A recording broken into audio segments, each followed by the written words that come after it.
விடுதலை பாகம் 2. First of all இந்த படம் யாராருக்கெல்லாம் செட் ஆகும்னு நான் ஃபர்ஸ்ட் சொல்லிடுறேன். நீங்கள் ஒரு கமர்ஷியல் படத்தை விரும்பி பார்ப்பீங்க அப்படின்னா உங்களுக்கு இந்த படம் செட் ஆகாது. ஏன்னா இந்த படத்தோட கனெக்ட் ஆகிறதுக்கு ரொம்ப லேட் ஆகும். சிஎம் சார் வீட்டுக்கு ஃபோன் பண்ணுங்க. வன்முறை எங்கள் மொழி இல்லை, ஆனால் எங்களுக்கு அந்த மொழியும் பேச தெரியும். படம் ஸ்டார்ட் ஆகி ஒரு 20 மினிட்ஸ் வரைக்கும் உங்களுக்கு லேகாக தான் ஃபீல் ஆகும். நீங்கள் படத்தில் கனெக்ட் ஆகிற வரைக்கும். படத்தில் கனெக்ட் ஆகிட்டீங்க அப்படின்னா படம் எப்படி போகுதுன்றதே உங்களுக்கு சத்தியமாக தெரியாது. அவ்வளோ ஃபாஸ்ட்டாக மூவ் ஆகிடும். ஸ்க்ரீன் ப்ளே ப்ரெசன்ஸ் எல்லாமே டாப் நாச்சாக பண்ணியிருக்காங்க. அதுவும் இல்லாமல் எல்லா இடத்துலையுமே டீட்டெயில்ஸ் ஒர்க்கெல்லாம் நல்லா பண்ணியிருக்காங்க.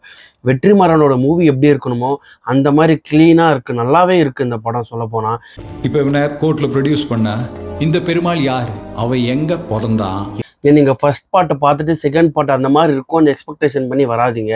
நீங்கள் ஒரு மைண்டில் ஒன்று வச்சுட்டு வந்தீங்கன்னா படம் வேறு மாதிரி இருக்கும். நானும் அப்படி தான் மைண்ட் வச்சுட்டு போனேன்.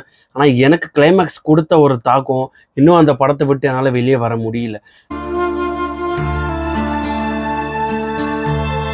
நம்ம 2 பேரும் கல்யாணம் பண்ணிக்கலாமா? ஆக்டிங் வந்து டாப் நாச்சாக கொடுத்துருக்காங்க. எதுவும் வார்த்தையே இல்லை, எக்ஸ்பிளைன் பண்ணுறதுக்கு வார்த்தையே கிடையாது. அந்த மாதிரியான ஒரு ஆக்டிங் தான் விஜய் சேதுபதியோட ஆக்டிங் கொடுத்துருக்காங்க. இந்த படத்தில் கிளியர் கட்டாக சொல்லியிருக்காங்க. அரசியல்னால் என்ன அப்படின்னு சொல்லிட்டு எல்லாருக்குமே தெரியணும் அப்படின்றத வெற்றிமாறன் ஒரு டைரக்ஷனில் எடுத்துகிட்டு போயிருக்காரு, கரெக்டாக சொல்லியிருக்காரு.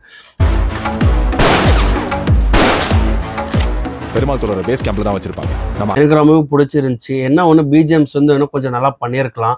ஃபர்ஸ்ட் பார்ட்டை பொறுத்த வரைக்கும் செகண்ட் பார்ட்டை பொறுத்த வரைக்கும் எனக்கு ஃபர்ஸ்ட் பார்ட்டில் பிஜிஎம்ஸ் நல்லா இருந்துச்சு.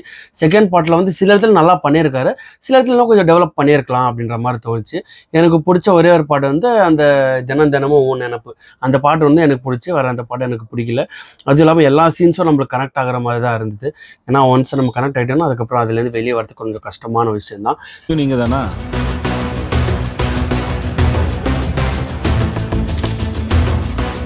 எல்லா டைலாக் டெலிவரியாக இருக்கட்டும் ஏன் சர்டிஃபிகேட்ன்றாங்க.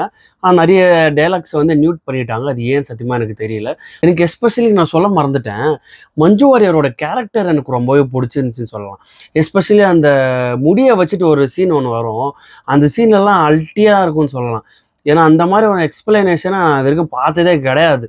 சொல்லப்போனால் வெற்றிமாறன் படம்னா இப்படி தான் இருக்கும் அப்படின்ற ஒரு லேண்ட்ஸ்கேப்பை ஒரு ஃபிக்ஸ் பண்ணிட்டாரு. அந்த பயத்தால் தான் எங்களை பிரிவினைவாதிகள்னு பிரச்சாரம் பண்ணுறீங்க. அந்த மாதிரி தான் இருக்குது படம். இங்கே வெற்றிமாறன் ஒரு டைரக்ஷனை நீங்கள் விரும்புகிறீங்க அப்படின்னா இந்த படம் உங்களுக்கு டெஃபினட்டாக பிடிக்கும். அப்படி இல்லை எனக்கு இந்த மாதிரி படம்லாம் பிடிக்காது அப்படின்னா தயவு செஞ்சு இந்த படத்தை பார்க்குறதும் பார்க்காததும் உங்களோட விருப்பம். ஓவராலாக இந்த படம் எப்படி இருக்குன்னு கேட்டிங்கன்னா டாப் நாச்சாக இருக்குது. 10க்கு எனக்கு இந்த படத்தோட ரேட்டிங் பார்த்தீங்கன்னா 9 கொடுப்பேன்னு சொல்லலாம். டாப் நாச்சான ஸ்க்ரீன் ப்ளே. டெஃபினட்டாக மிஸ் பண்ணாமல் இந்த படத்தை தியேட்டருக்கு போய் பாருங்கள்.